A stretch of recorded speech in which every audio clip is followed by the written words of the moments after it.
ឆ្នាំថ្មីមកដល់ហើយចិត្តអើយត្រេកអរវិលត្រឡប់ទៅផ្ទះជួបអ្នកម្ដាយនិងបងប្អូនក្លិនផ្កាក្រអូបស្រស់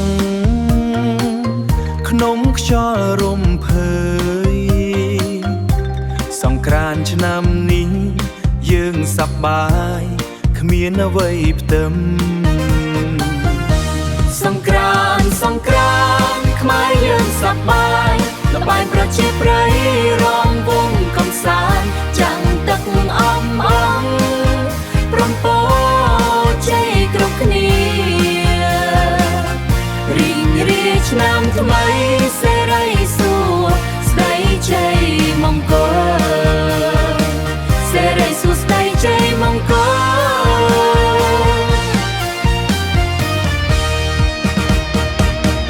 បងប្អូនជួបជុំគ្នាស្លៀកពាក់ប្រពៃណីទៅវត្តអារាមស្ដាប់ធម៌សមាទានសិលលេងល្បែងចោលឈូលាក់កំសាន្តសប្បាយក្មេងចាំងប្រុងស្រីមកលេងក្នុងថ្ងៃសង្ក្រាន្តខ្មែរយើងសប្បាយល្បែងប្រជាប្រិយរំវង់កំសាន្តចាំងទឹកអំអងព្រមពោ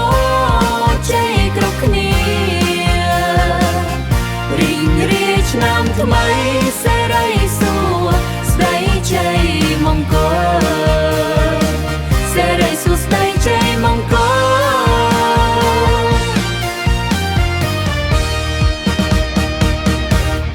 ដូនតាខ្មែរយើងបន្សល់ទុកនៅពីបុរាណយើងរួមគ្នាថែរក្សាកុំឲ្យបាត់បង់សង្ក្រាន្តជានិមិត្តរូបនៃខ្មែរសេរីសួស្ដីឆ្នាំថ្មី